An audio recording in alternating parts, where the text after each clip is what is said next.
Welcome back, all you Iced GT gamers. This is Iced GT coming to you live from Southern California once again. The trip from Ohio is over, and I have had a lot more time to be able to devote back to my original passion for this channel, which is Anthem. In today's Anthem video, we've got a lot to talk about. We've got the upcoming Anthem-themed Dark Horse comic going to be releasing next year. We've got the upcoming Anthem live stream on this Thursday.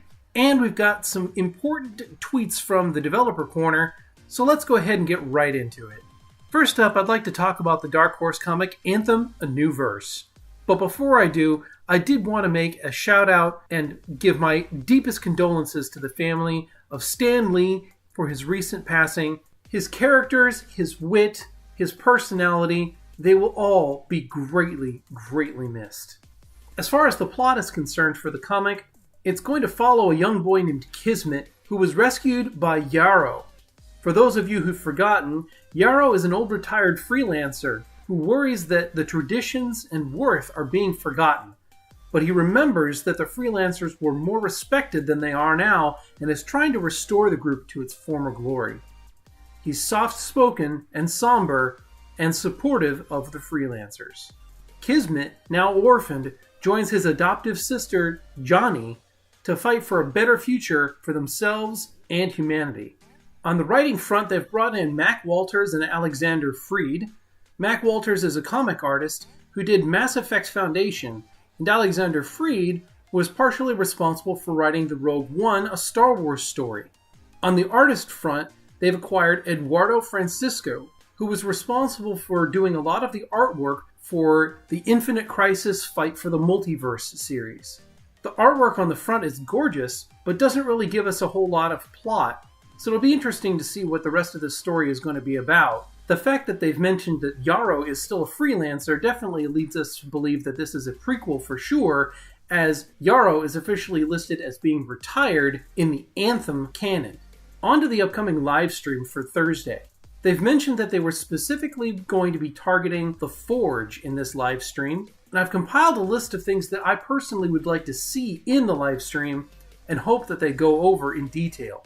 One, I'd like to see how the inventory system ties into customization and whether we'll actually get a glimpse into the inventory size and how it's laid out. I'd also like to see how cosmetic customization and gear customization relate to each other, whether they're the same or different, and whether they're going to be showing us both of those.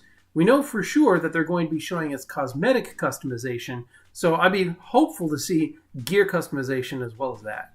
I'm interested to see how easy it is to change between which build you're working on with the Javelin currently being customized, assuming of course they show off gear customization, and how easy it is to change which Javelin you are currently customizing. The tweet that they've sent out recently said that they're going to be showing off the Ranger mostly, but they didn't say that they aren't going to be showing off the other three Javelin types as well, so hopefully we'll get to see a broad spectrum of information.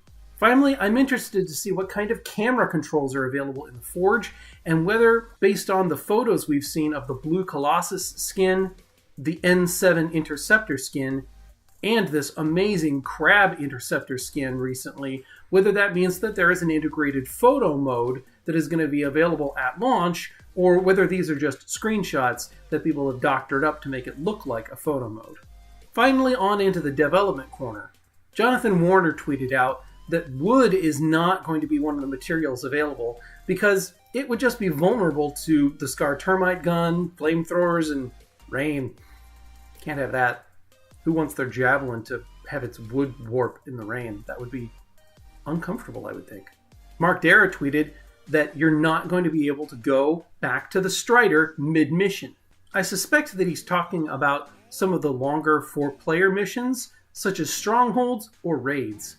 He also tweeted that cosmetic wear states are going to be set manually within the Forge and are not going to degrade with use while outside of Fort Tarsis. He also said that legacy controls, Southpaw controls, and legacy Southpaw controls are all going to be supported when Anthem releases. Flight speed is going to be able to be controlled by the player, but unfortunately, you are not going to be able to loop your Javelin, as the controls would be too complicated. That's going to wrap it up for today's Anthem video. If you like this content and you want to see more of it, feel free to like and subscribe to my channel. If you dislike this content, feel free to leave a dislike down below. And as always, leave a comment, positive or negative. I love to hear your feedback. Let me know in the comments what you hope to see in the live stream this Thursday. And as always, this is IceGT, signing off. Have a great night.